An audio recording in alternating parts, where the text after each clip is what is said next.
পর্বের শেষে, একদম শেষে একটু ভালো ছবি দেখাই। দেখুন, সাদা হয়ে গেছে গোটা এলাকা। সান্দাকফু, প্রথম নতুন বছরের প্রথম তুষারপাত।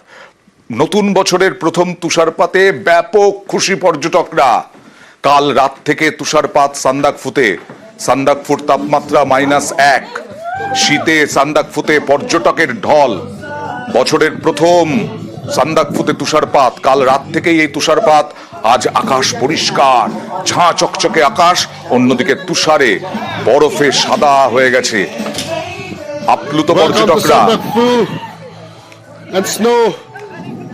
আর উত্তর সিকিমেও প্রবল তুষারপাত। নর্থ সিকিমের লাচুংয়ে তুষারপাত। সকাল থেকে নতুন করে তুষারপাত।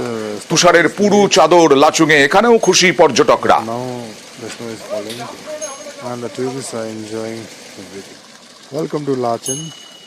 So you can see we are not having too much snowfall this year, but